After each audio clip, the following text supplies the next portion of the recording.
Yo, yo, yo, what's up, everybody? Thank you for tuning in to yet again another fantastic indie creator interview. It's your Cape Crusader Cody, and we're keeping it geekly with our good friend Richard Fairgray. We're here to break down ambitious failures and everything in between. Richard, I read this book. I always tell you backstage my thoughts. I thought I would just save them live for the show, and I feel like that's terrifying. Here's the thing. I want to get out ahead of this because in case you're about to say some real buck wild nasty shit about how bad this book is, I want everyone to know you cannot trust this man. He just referred to himself as a caped crusader. Do you see a cape? Do you not see a cape though? I would stand up and twist, but I got too much cake, and sometimes it's hard to situate in the chair. So, you know, to save you guys that show, I've subscribed to my coffee. You might get a picture or two on there. But dude, I love this. Every time I read something of your work, I'm always blown away by the ambition that you have. This book felt like a personal, I mean, obviously it's a personal story for you, but it feels like even more than that, just your personal take on what it means to be an artist in a scene that there's just so many people that has so much to say about what an artist should do, you know, whether it's panel count, whether it's how you lay out your panels, and everything in between. And it really struck a chord with me. I really enjoyed seeing your self-portrayal in this book. The way the fourth panel breaking, traveling through your previous works and just like the dialogue that you had through that, and just your inner workings, like your inner mentality on how an artist should be, on how you don't give a fuck about fitting into any caveats. You're going to do your own thing and you're going to continue to push things. There was some insane panel works in there. How much of this is spoiler to talk about, I guess? I mean, look, I don't think there are spoilers. Like, this is... these are stories, you know. I've said in my newsletter recently, like, and I think my ring light just fell down because I built it myself. So now my lighting is going to be more moody. He's an artist, not a ring light builder, guys. Give him a break. Okay, look, so I spent crazy money buying like this amazing ring light. This is pre-COVID. This is like how far back this goes. I'm like, I want to get this fancy as fuck thing because it has a clip on it, so I can put my phone into it and I can film through it. Like, I was like, that's amazing. I've never seen that before, because it was before we all had these things, right? Mm-hmm. And it was stupidly expensive. And then I got out of town. It's set up on my desk, and I get this call from my husband, and he's like, "Hey, so there's a heat wave here." I'm like, "Yeah, I know. That's why I'm out of town." He's like, "Yeah, so the little I don't know what the fuck you call them, but like the condoms that you put into the wall before you put a screw in so it doesn't get your wall pregnant and holds it in place properly, they have started to soften and melt, and a bunch of our shelving has fallen. Like, shelving has been up for 2 goddamn decades. So like, shelves were just falling off the walls because the little screw condoms were getting too soft. And a giant ass shelf had fallen on my desk, broken my desk, smashed this fucking ring light. But I refuse to get rid of it because it's on like a nice swing arm. It's busted as fuck. But I now use it, like, I'll just clip it to random things. And every single video you ever see me do, if it's like from an angle that a person should be holding it, that is because I have got this goddamn broken ring light. And today I was like, I'm going to plug it in and see if it still even works. I have not plugged this thing in for almost 5 years. And it does, but it immediately lost its stability and fell down, which also happens during most videos. This is a boring story. Whatever. Look, no, it's a good story. It's a good story. I think you called wall anchors wall condoms, and I love that. Wall anchors? I think. Okay. Are you talking? It's like the little plastic nub that you like put in the hole first. Yeah, like that. You got to like slide down over the screw. You spit on it first, and then. Yeah, you blow on it, see what's right on the Look, there is nothing worse than an unwanted wall pregnancy. It just starts like swelling out. It's like, oh my god. Well, what would the birth be? Would that just be baby walls? Like, where are we going with this? Let's keep it going. I think the birth of it is what happened to my old house when it turned out it had been leaking for years and the wall just started to buckle. But I had like, in some kind of insane need to surround myself by work, stapled covers of all my books all over the wall, so I didn't see it happening until like literally one of them tore in half because the wall was buckling so much on it. And I was just like looking at my wall, and I was like, that picture of Blastosaurus looks weird, and suddenly his face just split in half in front of me. I was like, oh, this is fucking terrifying. Oh my god, that'd be insane. Can you imagine just like after a night of partying, coming home, just like staring and like, oh shit, is this me? Well, it's like I was living in this recording studio years ago, and like recording studio downstairs, and there was like an apartment above it, and we had access to the studio at night. It was really cool. But our landlord was a real piece of shit, and like we'd been complaining that there was black mold, and we were all getting sick. And he was like, well, I think it's in the stairs. I'll deal with it at some point. And one day I got up to go out for my morning walk, and I opened the front door, which went out to some stairs. And I almost died because the stairs were gone, because the construction crew had come in at like 4 in the fucking morning and removed the stairwell entirely. It's like you live in a bad neighborhood. You just see the stair rails like chilling on cinder blocks. So Richard, everything about this book just felt like I want to say it's like it feels like a break from your usual work, but in that regard, it's almost not, because every time I read something, it's almost like you're pushing yourself harder and harder. There was just several panels. Like the one that really stood out to me is like you had self-insert of yourself looking at comics that you drew, and then you're like, oh, these make a video or something. If I flip them, I'm like, dude, this is insane. And then the puzzle layout, like how you're walking around like a candy land with these panels, and then you're talking about, you're like, well, fuck it, I'm gonna do a 32 panel page. And I'm like, man, I just love just how much. I want to be clear, I'm not doing a 32 panel page. I've done that many times. I'm doing a 32 page single panel that and someone I've got to reach out to this person, because maybe we'll be friends, maybe we'll be enemies, we'll find out.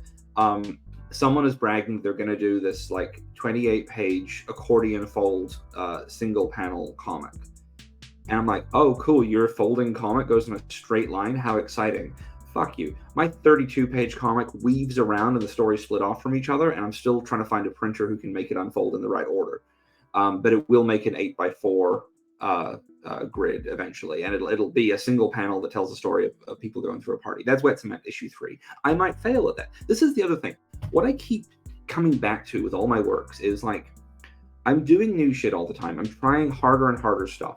But the reality is any one of these things might fail. And people keep saying to me, like, do you wait? I haven't failed yet. You know, cool. Cool. But people keep saying to me, I'm sorry to everyone who has, but get through it. He's like, I'm better than you. It's like, look, I haven't found the thing that breaks me, and maybe that's what I'm always looking for, right? But people say, like, aren't you worried about like announcing this 32-page single panel book, or aren't you worried about announcing that you're going to do 300 books before you turn 40, or aren't you worried that one of these things won't work? I'm like, what's the worst thing that happens? Like, hey guys, I didn't do it. Like, I was at Comic-Con last week, and I saw Lloyd Kaufman, the Troma guy, and he has aged into a sexy fucking man. And he's walking around, and what I would call an unfortunate outfit choice, because he has a red armband on with a tan coat, and I'm like, if you just crop in, it's just got a real, like, if you just see the wrong outfit, I get where you're going. I see him, and I'm like, oh, I've met Lloyd a number of times. He used to be in New Zealand a lot. I thought I should get a selfie with him because my friend Nicole is a huge Troma fan, and I want to make her jealous because she's not a Comic-Con and I am, and I'm a good friend who likes to make my friends feel bad. Mm-hmm. So I go over and I say, hey, I explain it to him. He's like, yeah, of course. And then I'm like, if this doesn't work though, should we just do a video of us making out? He's like, yeah, I'm on board.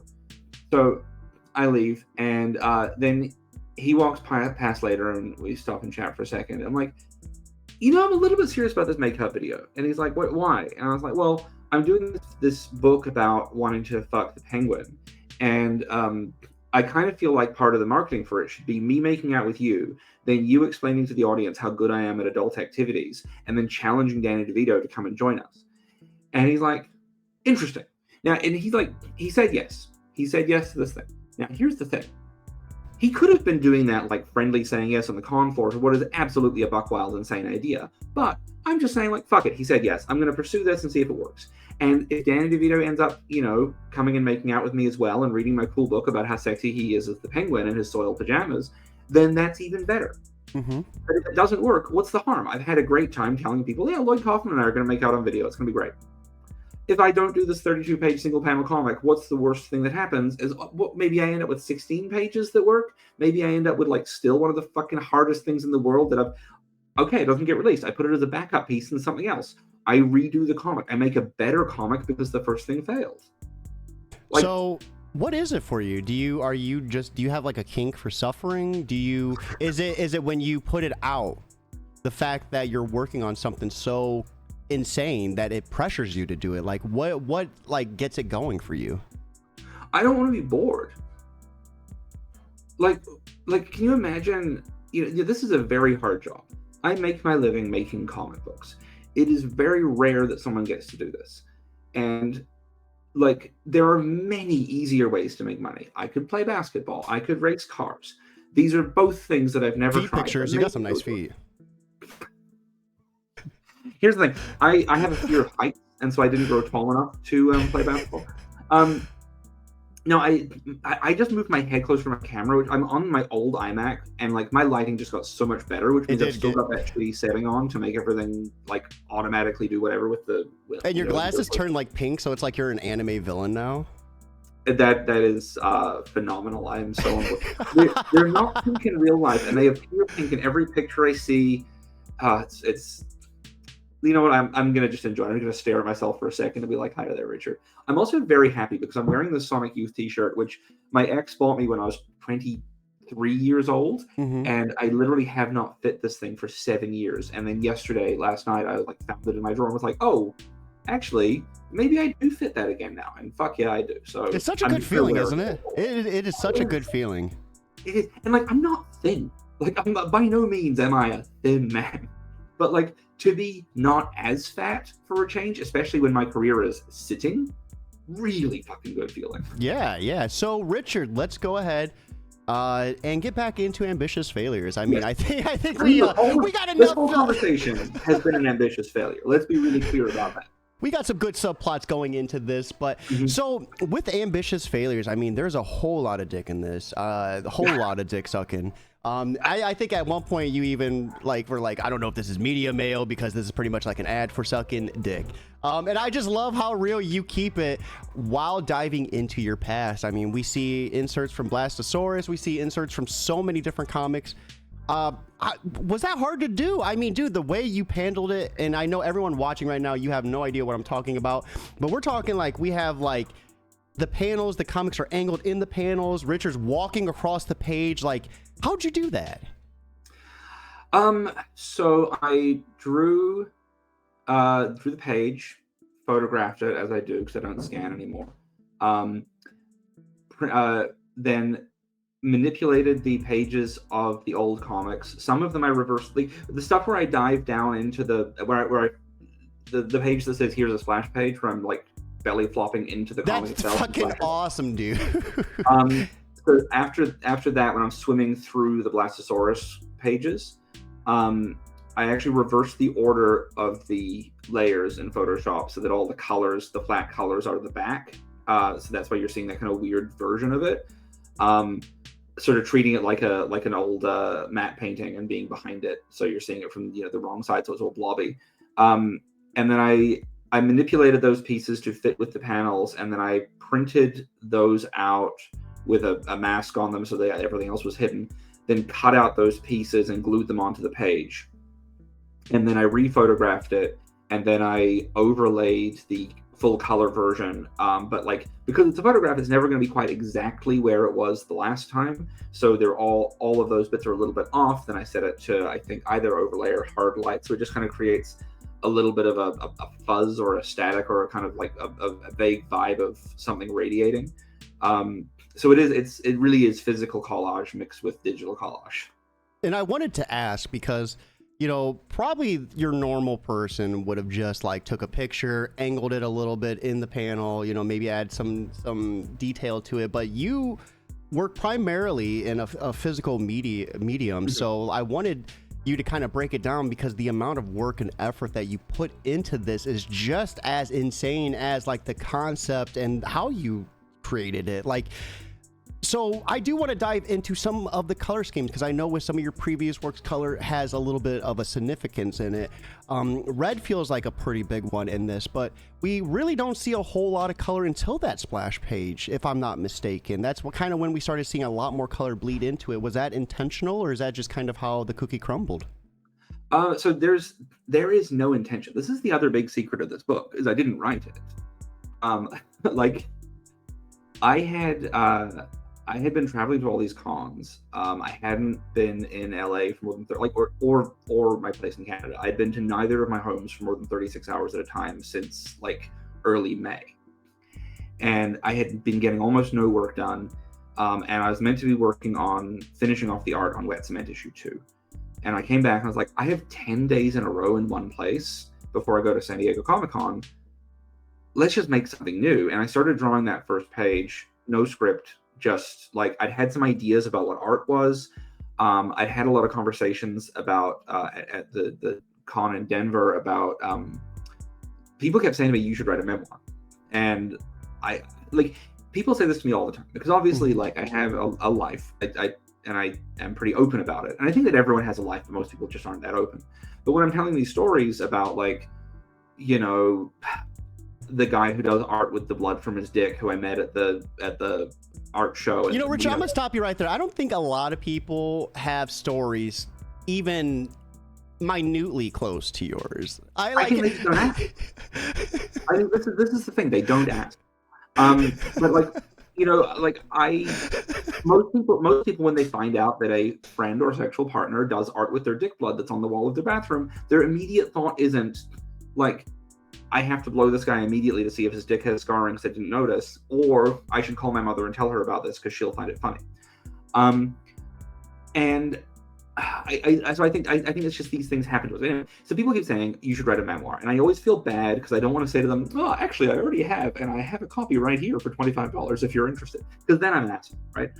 So instead, I thought, "Fuck it, I'll just say, yeah, good idea." You know, it's much easier when someone says you should write a memoir. You just say, "Good idea." And so I got back and I thought, you know, I had this thing happen. I hadn't really like dealt with it. You know, the finding a lump in my neck and thinking for several months that I had cancer was really terrifying. And I have turned it into funny stories and I've made a lot of jokes about it. But like, I've never really been that open about how I felt because so many other things are going on. I don't have to be open about my feelings a lot of the time. That's the other thing. If you suck enough strangers' dicks and talk about it on mic, you don't have to tell people your real feelings about the stuff. Like, keep enough stories in the chamber so that you can always hide your feelings. That's the secret. That's why I'm a slut. But I came back from Comic-Con and I thought, like, fuck it, I've got 10 days. I am emotionally raw. I'm so fucking tired. I am rapidly approaching 40 and I do not have 300 books made yet. And that would make me a massive failure. And like anyone who doesn't have 300 books by 40, we know this rule. It's in the Bible. And so I thought, fuck it, let's make a book. I got 10 days, let's see what I can do. And I made the first chapter, which you have read, the 20 pages, with no script, no outline, just like, I'm going to see if making comics is so intrinsically in my brain at this point that structure and a satisfying narrative will find me. Will things come together? Will the ideas that I'm randomly spewing out, am I accidentally writing a story every time I start speaking? And from the reviews and from what the readers who have seen it, it looks like I fucking can. Which is also really terrifying to me because it means the thing I do now is easy. Like, what if I can do this in my sleep? Now what the fuck do I do? Do I go to basketball? Do I become a firefighter? You know, I would love to see you as a firefighter. It'd be like, Richard, put your dick away. Use the other hose. Man, everything about this book was just wild. I loved when you were, you know, I obviously didn't love. I love the portrayal of you just sitting there wondering what comes next. You know, the binge. You know, I would have done the same thing, not thinking I have much to live. And then the feeling of like, hey, this is just a calloused spot in my throat from, you know, deep throating too much. I'm the throat goat. Like, that's another badge of honor, I guess. But like, like, damn, that would have just like tore me apart. When you got that diagnosis that it wasn't a tumor, do you feel like it pushed you in your career to go harder? Oh, I mean, I don't know. Like, I got that diagnosis at the end of 2019. Mm-hmm. And I don't know if you know this, but some shit happened in 2020 that kind of put everyone on hold. I was absolutely one of those people where I was like, 2020 is going to be my year. Black Sand Beach was coming out. Blaster was relaunching with the summer special. I was meant to be on tour with a certain big famo who I won't name, who I had absolute intention of seducing. And like, you know, like there was so much shit coming that felt really exciting. And then to be like, oh, congratulations, you're not going to die. I was like, do I have time now? I don't know. I mean, look, when COVID hit, I wrote Octopus, and I was lonely and scared of dying. I thought I should get really massively introspective and like leave a masterpiece for when they find my corpse. And I don't know if that would have happened if I hadn't had like a little brush with mortality a few months earlier. I don't know if I was sort of primed for it in the way that, like in Octopus, I kind of make the point that as humans in the real world, we don't learn our lessons in order. We learn our lesson and then we fuck up again and go, oh fuck, that's right, that was the lesson I was meant to learn last time.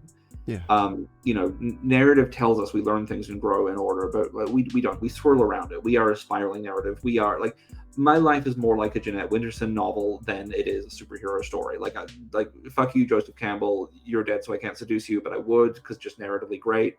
But like that straightforward structure doesn't happen to real people. So I don't know. You know, like this is right at the end of 2019, I convinced my husband that we should, like, we'd had a bad year, by the way, like bad shit had happened.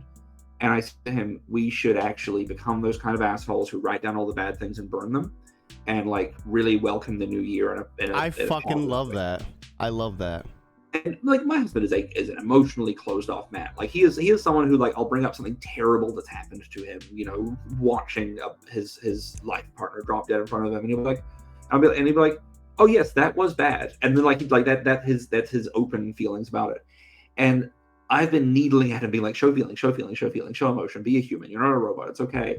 And then I finally get him to do this, and he gets very emotional. Suddenly he's open to feelings and having, you know, humanity.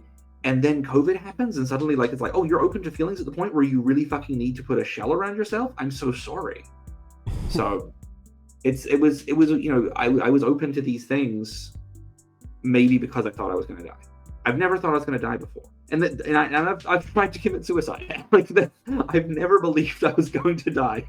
You know, I also love too how you mentioned the sleep, like how everyone tells you need to sleep, and how it makes you feel invincible. And if I can be honest, I mean, you remember me back in the day when I used to interview like every day, every single day, and sometimes twice or three times a day. And I had so many people like, you need to take a rest, you need to take a break. And to be honest, I didn't fucking want to.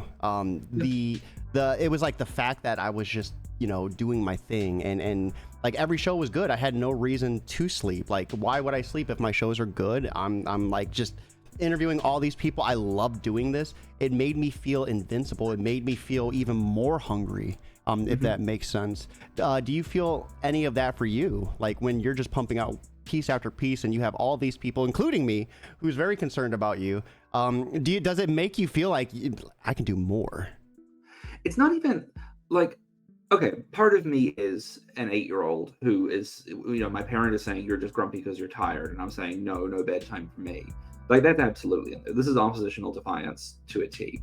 But at the same time, I think, you know, if something really went wrong, if I saw a real sign that this wasn't working, then sure, I'll take a nap. But like, until that happens, I will just keep going, because I hate being in bed. I hate being asleep. Life is finite. You know, I don't want to practice for my death. I want to be experiencing all of this. Like it's, you know, I've talked about miserable fun with you before. This idea of like, even when something is terrible, you can enjoy it because you think about telling the story later. Like, How are you feeling? Oh, my stomach hurts and my neck hurts. There's a weird pain behind my eyes. Okay, well, you've got some details there. How does that make you feel emotionally? How can you manifest that in a visual metaphor? How can you turn, like, what are you seeing that's different right now that you can turn into a page of a comic? You know, yeah, I'll be honest. This morning I woke up. All right, I woke up maybe a couple hours earlier than I normally do, and I was like, maybe I could bed rot a little bit, go back to sleep. But then I like looked outside. I noticed the door was open. I barely turn on my central air. I'm trying, I'm one of those dads, we'll sweat it out till it's 85, then we'll turn it on. Trying to save every penny I can. So I seen the door was open right away. I'm like, fuck, it was open all night. And then it gets better. I look outside, both my car windows are down, and I'm like, and it stormed. It puddled. Puddles are on the floors, and I'm like, it's just one of those moments where it's just like, dude, this morning can't get any worse. But then I'm like, fuck it. I have 2 cars. They run. I should be grateful that I have cars that have floors that are soaked, because there's people who are struggling for just one. I should be grateful that I had a house that had a door that I left open, even though my central air bill is probably gonna be fucking out the roof. There's a lot of people who wish they had central air, and I think the power of just taking a shitty situation and being able to dissect it at its core is hard. It's hard to do, and it's even harder to like learn from it and laugh from it, I think. I mean, I think this is like, someone once described me as being, they're like, Richard, emotionally, you are basically a dog. Like, no matter what, you feel your feelings for real, but like joy is right below the surface at any point. You distract like, hey, Richard, your very close personal friend died. Oh, that's awful. Hey, look, there's a slide. Like, I'm able to access excitement and happiness really easily. I'm really lucky for that. And I think it's why, I could be having a terrible time. My back could be hurting, and I'll look down and be like, ooh, that's a really cool thing that I can do in this panel.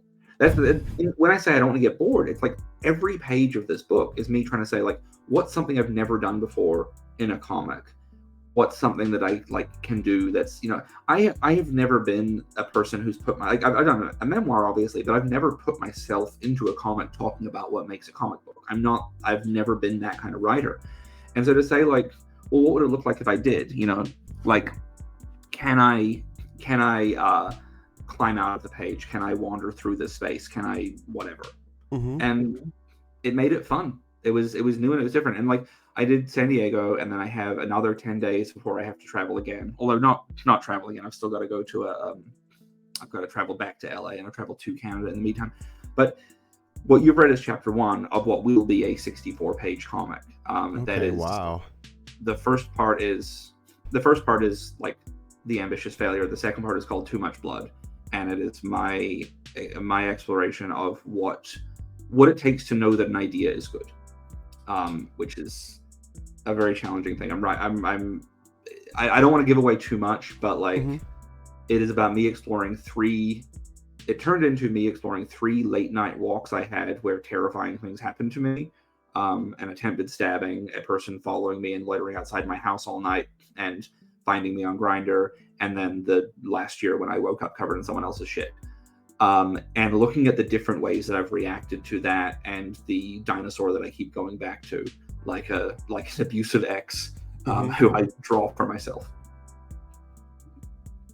I really, really love this cover too. Can you give us a little bit about, I guess, the concept? I was trying to think about like what are the three moments. It's the looking down at my page, the staring straight ahead as I think about ideas, and then like the joy or terror of realizing that I had something big to do. And initially I was going to do just like 3 separate covers with one drawing of each.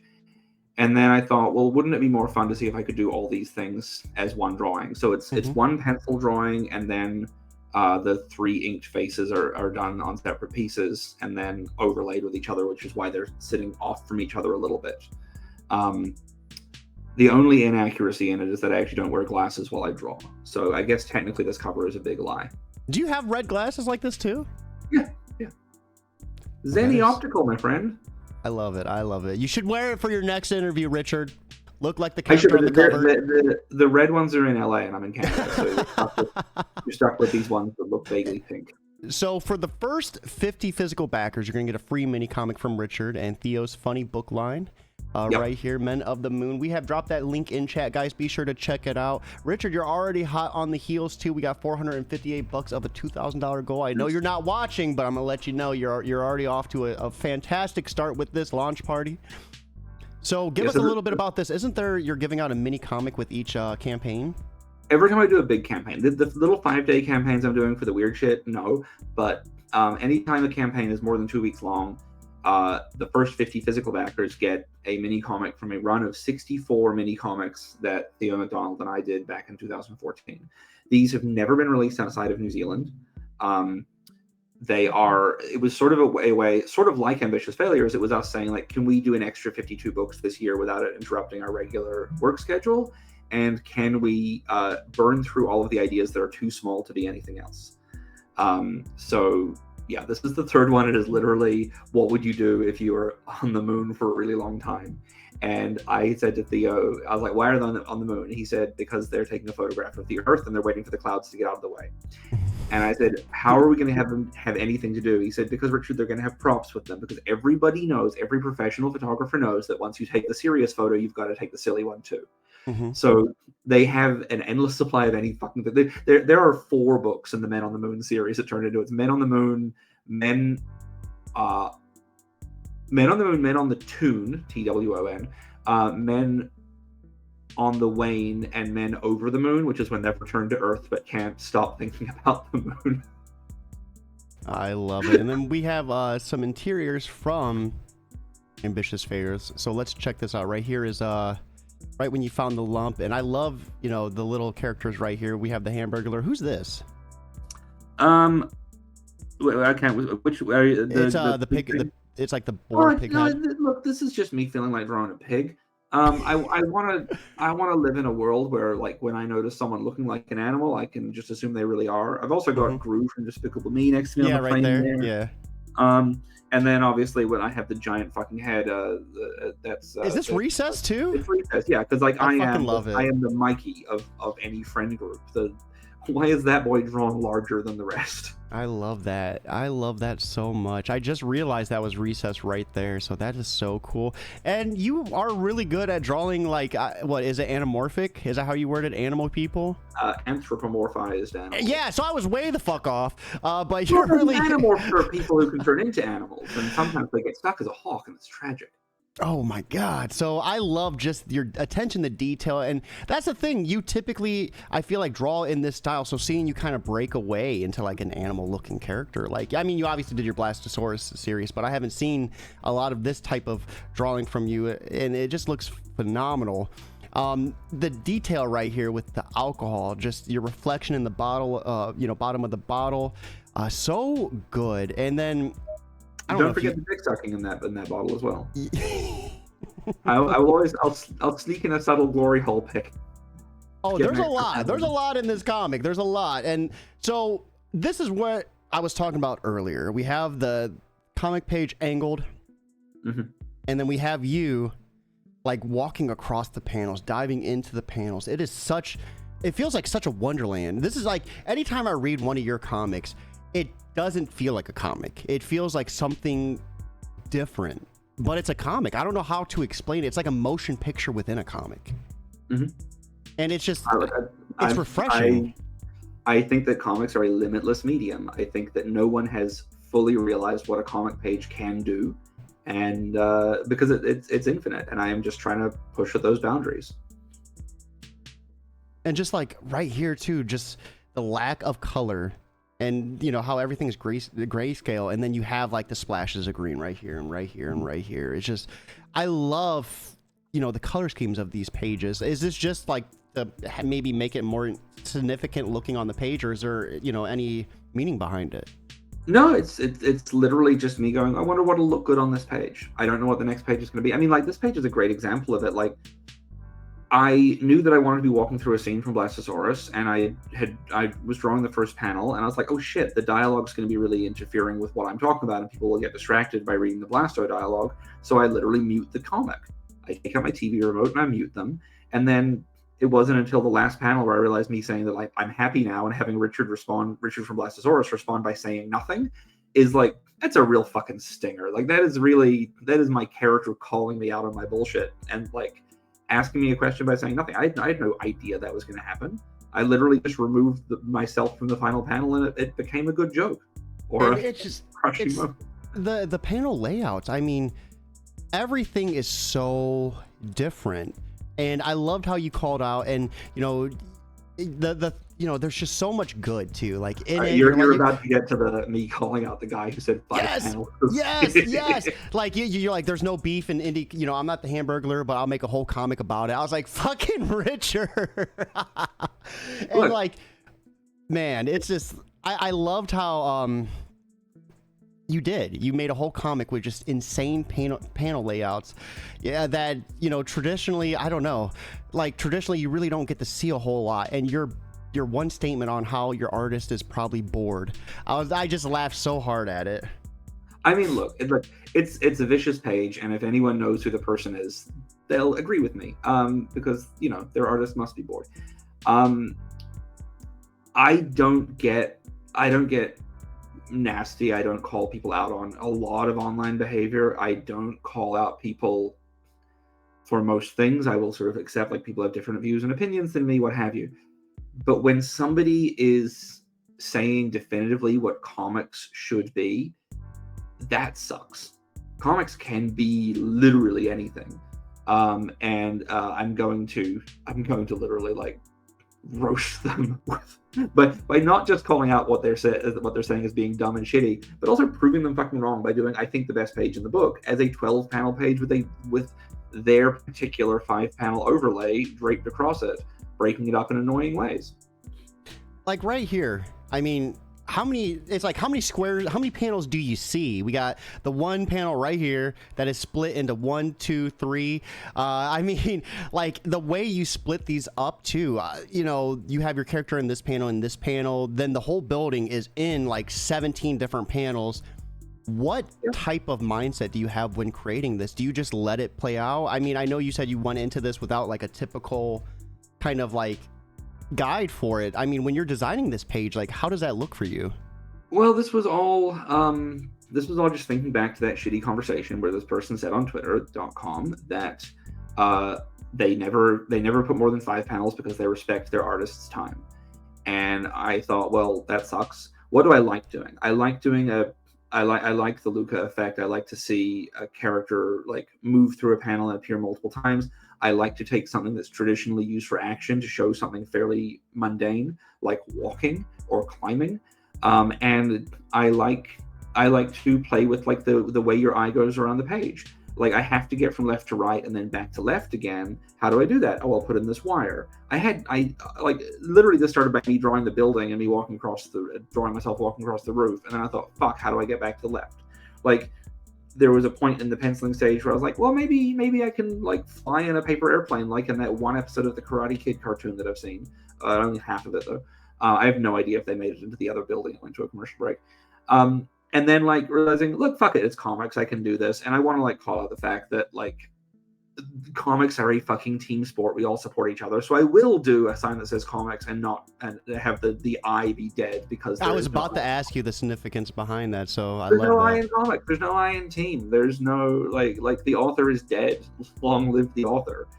This is me doing a million fucking things at once and just being absolutely delighted for the, I think, 2.5 hours it took me to make this page start to finish.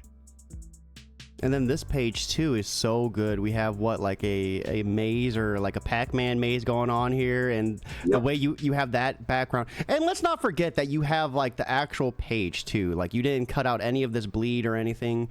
Nope. It's so raw, and I love that. And it's all titled at the top too. For anyone that hasn't noticed it, I wanted to point that out. But just how you have this like game board behind, and then you have the panels, and in the panels you have a face that's like really like realistically drawn, and then your art style like to the right of it, like the way you can balance different styles in this while doing this page is just insane. It's like I don't know, what is this, Comicception? I mean, I did cheat a little on this one. I drew the entire maze first on a separate sheet, and then I traced it using my light table into the background of this one because I didn't. Is it hard to do a maze? Mazes seem like they're impossible to do, like to draw at least. No, it's really easy. You just like get a grid and rule up some lines. As long as you know where your path is going through, then you just rule up a bunch of lines around it, and you've got a maze. Initially, I was going to do when I was first drawing the maze, I had this idea of like, you know, like when you get a maze on the back of a kid's menu, it always has like a little alligator and a snake and things like things that you'll run into if you go the wrong way. I was thinking about doing those on that and then having me battle those like in the main pictures as I walk through like the fucking Minotaur. But I decided that the carrying a sack of portable holes was a better idea because, and I won't reveal it, but like on the next page, which isn't on the campaign, but is you've seen it, is me really using those portable holes to bring everything together. And like having like, this is page 19 of the first 20-page chapter, and having the idea for what to do with the holes at the end, it hit me as I was drawing the picture of Jim. This is such a, like, I think this is a comic that anyone can pick up and read without any knowledge of anything else I've done, but it's also weirdly like my most referential. I am talking very openly about, hey, I made Octopus because my friend died. I released Octopus because my friend died. I love this man, and I feel incredibly guilty that I wasn't willing to give up my life to live with him in his tiny, small town haunted post office. And fuck it, it's out there. Like, and like, I hope that people can read it and be like, I don't know who the fuck this guy is. I don't know who old Blueface here is, but like, I get it. I get the feelings. I get the idea of not being able to turn any more corners, and obviously not turning any more corners is like, life is a maze. Like the ending should be a surprise. And I love to, like, if you do know Richard, like, this book just hits so much better. It's like you could read this without knowing Richard and it's going to be good. And if you know Richard, then it all, like, starts clicking and you're like, damn, dude, there's so much, like, self-mention in this, like, autobiography, which should be happening. But it's like, I don't even know how to explain, like, how you, like, crafted it in such a perfect manner. Real quick, we have Sarah from Glitch Comics stopping in saying, hey, I get to peek in before work. Thank you for joining us. I appreciate it. I hope you're having a fantastic day before work. Let's go ahead. Let's check out some of these add-ons. We'll scroll through that, and then we'll check out some of the rewards too. All the usual add-ons there, just all my other books. Like, I've had a lot of books come out in the past year and a half. So I've kind of curated the add-ons a little bit here, partly because I'm sold out of a lot of things, and partly because I wanted things that were sort of thematically relevant. So until Haunted Hill 3 is fulfilled this week, I'm not putting the Haunted Hill books up for add-ons. I think if you like Octopus, you'll like this one. I think Haunted Hill is sloppier and weirder, and maybe is not like, I don't want people being like, here's my first book by Richard. I wonder if Haunted Hill is similar. It's not. It's not. So like it looks similar. So I'm trying to just play around with that a little bit. But as far as rewards go, it's very basic. Like, this is not a traditional Kickstarter campaign with a bunch of variant covers and different artists. This is me on my own. This is the I in comics. This is the burnt out light of I. There's an even better joke there. Fuck, I have one eye that doesn't work. I should have made that joke there. Oh well. Look for the next one. Yeah, for chapter 2. I mean, this is the other part of it all. It's like to get like deeply personal for a second. I know that I've been very reserved so far. Octopus is, I think, the first thing I've ever made in my life that I can look at it and say, like, I think I might have made a masterpiece. Like, I've made a lot of books, and Octopus is the one where I'm like, this thing is special, and it's borne out by the way that people have responded to it. You know, the marriages that have ended because people read Octopus, for instance, we're up to 3 confirmed. Wow. Yeah. 3? Yeah, like all of those people who are like the gays are destroying straight marriage. It's me. I'm the one doing that. The burden. But you know, like I think I really pushed myself with that, and I did something that I'm incredibly proud of. But at the same time, Octopus is inherently a failure because I set out to write a story where I was not the hero. And, you know, people say you can't make an anti-war film. Any film about war inherently glorifies war because by putting it on film, you make it look cool, right? All war films are propaganda for war. And I think it's more nuanced than that. But, like, I tried to make a book. I tried to write a memoir where I wasn't the hero, where I was very honest about my own failings, hoping to get better. And every single person who reads that fucking book comes back to me and says, oh, you're so brave. so brave for putting these stories out there. Bravery, a quality traditionally associated with heroic figures, not dirty fucking messes who go to sex clubs, hop a lot of poppers, and try and kill themselves through boat theft. So, like Octopus is my ambitious failure. It's still a good book, but like it didn't. And then maybe this is me pushing this further. Like I suck a lot more dick in this one. I am a messier person. I'm doing it without a script. Maybe this is me self-flagellating and saying like, hey, can I show you that I'm awful? Can I stop you telling me that I'm the hero of the story? So I don't know. I think perception, it's a tricky thing, right? Everyone has different perspective views of the life they live, of the way the world's affected them. To me, I mean, it doesn't matter that, you're wall full of glory holes, blah, blah, blah, blah. Just waking up that day, that's brave, just getting up and trying to be happy for the day. To me, that's bravery. You don't need to be, you don't need to be some war medal heroic figure to be brave. Just making the choice to make a better life for yourself, I feel, is bravery in itself. And maybe Octopus, for other people reading it, helps inspire that emotion within them. So even though you might want to show the world like, hey, I'm not a cool, I'm a villain, that's your perspective, man. You personally have helped me through a lot of shit, and I'm sure that goes to. I'm not a villain. I want to say that I'm not a villain. Like I spend my life trying to be a good person, trying to do good. I want every situation I come into, I want to leave and have the person think my life is a little bit better because of that interaction. Maybe not on a grand scale. Like I'm not trying to like swoop in and save anyone. I hope that I'm a positive influence in most people's lives. That's bravery, man. That putting good into the world like that is what it's about. But on some level, I'm apologizing for existing. I'm making books to apologize for existing. I'm sucking dicks to apologize for existing. Like I'm sorry you're stuck with me, B. Like, look, I have a friend. We're not super close, but like we see each other at conventions, and we talk at parties and things, and we get along very well. And a few months ago, I ran into this friend at a party at a convention, and they made a comment about like, oh, how I always like, oh, you always seem to find me at parties.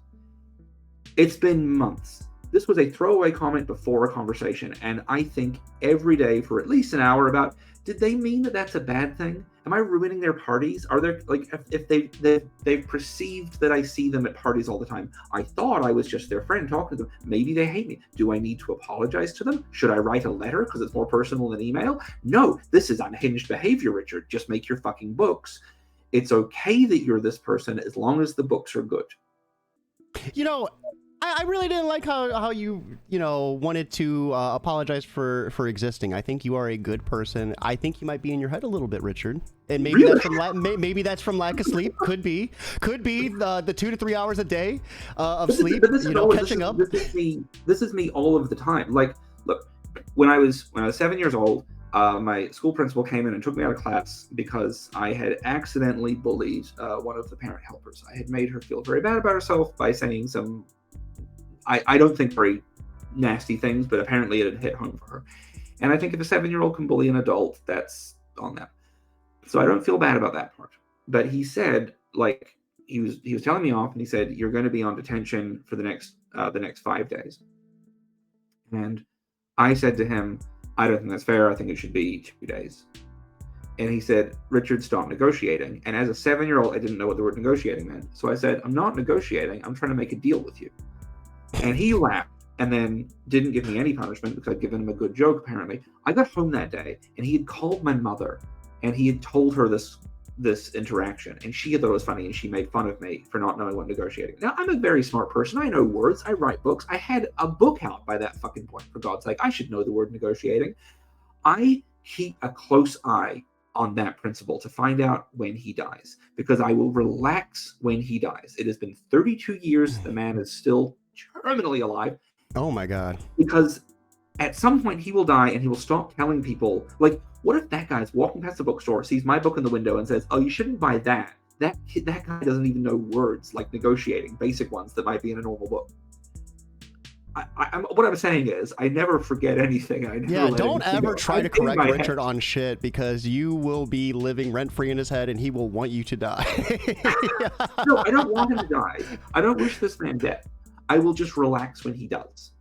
So we have real quick Sarah saying, I can definitely say having you as our neighbor at WonderCon made the con better for us for sure. We have C Solus in chat as well. What, writer stuck in our heads? No. I mean, I think that's the biggest battleground, right? That's the biggest thing. Like, once you can control yourself, it feels like the possibilities are endless. And speaking of that, we do have to be ending. Yes. We got about 50 minutes into the show, into the launch party. Guys, if you're watching right now, help us with this launch party. Be sure to I almost said subscribe to the YouTube channel. Don't forget that. But also back the campaign. Right here it is. If you can't back, put it on Twitter and Facebook. Word of mouth costs you absolutely nothing. Now, mastering the mind brings me to my next question. You know the drill. You've been on the show before. We ask for a piece of advice and then what you're consuming outside of creating, which might not be a whole lot because you do a lot of creating. But Richard, for anyone trying to just get started, like they wake up, they're having trouble just getting writing, just getting drawing, just getting started with their work. You know, I get stuck in that sometimes, executive dysfunction or whatever you want to call it. As someone who just relentlessly is like just putting in work, you know, I seen something about Adderall and Red Bull the night before, just a crazy Ritalin, crazy working machine. What'd be your advice to someone who's just having a hard time just getting their work started? I would say think about what you're afraid of with the work, because like play it out. Like, why am I not drawing this page? Because I'm not good enough to draw this page. What happens if you draw the page poorly? Well, you have to draw the page again. What happens then? You have a better page and you've learned to draw a little bit better. Like there's no negative to doing the work. There's no negative to throwing something away. I have literally thousands of pages of comics that I have torn up and thrown away when they've been finished because I didn't think they were good enough to put into a book. So like and don't be afraid to fail. I think we really get into this mindset of like, if I'm putting something out there, it's there forever. And it's true, it is there forever now. We live in the global community of the internet. We are stuck with everything we've ever said and done. But I think forgive yourself for growing as a person. If you're not embarrassed by the work you did a year ago, then like, what's wrong with you? Like, it's fine to be ashamed of what you've done because it means you're getting better. Mm-hmm. So just make shit. In terms of what I'm consuming, I just saw Deadpool and Wolverine. It was fine. I have recently moved to a place that's like a 4-minute walk from a very nice theater that does a lot of rep screenings. So I've been seeing a lot of old movies recently. I'm trying to see more new stuff. My absolute top film of the year is I saw the TV Glow, and the soundtrack to that is absolutely, like as the kids say, it honks. It honks. It honks. I'm hip. I'm on TikTok. I'm not on TikTok. I've never heard that. I've never heard that before. Is that a thing? I heard one person say it once, and I'm determined that it's going to become like absolute, like the ginchiest of slang. Richard, I'm afraid to tell you, I don't know if that's going to catch on. Are we geese? This honks. It rule. It's so funny. It's such because like, look, I get very bothered by people who don't say fuck. Like when people are like, "Oh, heckin' good," I'm like, no, just say fuck. Like you're an adult. Like no one's gonna take a quarter from you. I picture you wearing a leather jacket, saying, "This is the bee's knees." It honks next time. But see, like of all the cute little things that people have come up with, honks rules. I don't know what's so good about it, but I just love it. So yeah, my media I'm consuming is the word honk. No, I saw the TV Glow is a masterpiece. Challengers was very, very good. The Steelbook of Boy and the Heron is out now, and everyone should get it because Steelbooks are wonderful, and it's a beautiful, beautiful package. And I just need to get a TV and a Blu-ray player so I can actually watch it. I own it in both houses and can't watch the fucking thing, but it's okay. I know that film by heart at this point. I've never seen it. I've been wanting to. That's been a movie that I've wanted to see so badly, and every time I get the chance, it's like I never have time. So I'm not an anime guy at all, despite all my body pillows. They're all of me. It's fine. I want to get a body pillow made of Danny DeVito. Would that be weird? Like, if he would that be a body pillow? I feel like that would just be like a bed pillow, like instead of long, it's just thick. Well, maybe thick boy. Maybe I stack two on top of each other, put them in a big coat. It's my adult body pillow. Oh my gosh, Richard, what's this hole doing here? Boy, no, I'm a bottom, dude. So the Boy and the Heron, I saw it last year. I'm not an anime guy. And then I read this interview with Miyazaki where someone said, like, why did you make this film? And he said, I wanted to explain to my grandson that I was going to die and it doesn't matter. I was like, ooh. That's fucking good, dude. Holy shit. Friend, let me watch your new movie. And I took Ray to see it, and at the end of it, I was just weeping uncontrollably. I kind of didn't know why. And Ray said, "Oh, I like that." And he looked at me really quizzically and said, "What was it about?" And without having to think, I said, "Oh, it's about the pain of trying to create beauty in a cursed world." And I kept going to the theater to see other films, and I'd be like, "But The Boy and the Heron is on. Maybe I should just watch that again." And I ended up seeing it 14 fucking times. And I don't, it's not even like my favorite film. Like, I wouldn't even put it in my top 10 films of the year for enjoyment. It just broke me in a really particular way, because it is about like someone, it is ambitious failure. It's someone trying desperately to hold on. It's him still making a movie during COVID where he can't oversee the animation. And so every like scene looks like a slightly different style. Like it's fucked up and it's messy and it's great. And everyone should watch that film on a constant loop, because and also the soundtrack, they score for it rules. Yeah, that is like number one thing that I have. Isn't it crazy too? Like, because when you go to the movies, you want perfection. I guess, let me rephrase that. The average consumer probably would want to see perfection, but the fact that this was a little bit more jagged, a little bit more raw, made it that much more impactful. And I'm gonna watch it. Either tonight or tomorrow. You inspired me to put it higher up on my list. I really liked what he said in the interview too. That is really good. Everyone that is watching, be sure to back this campaign. We have C-Sola saying, "Don't be afraid to fail," and Sarah saying, "I can get on the honk train." We got one more person on the train, so let's get it. Let's get it honking, I guess. Let's get t-shirts that say "I'm on the honk train." Everyone watching, I hope you're all having a fantastic Monday. It is time for us to wrap up. So thank you all for tuning in. Don't forget to subscribe. We're so close to hitting 1,000 subscribers, so help me hit that number faster. Share it with your friends. Hope you all have a lovely day. Most importantly, keep it honking. You inspired me.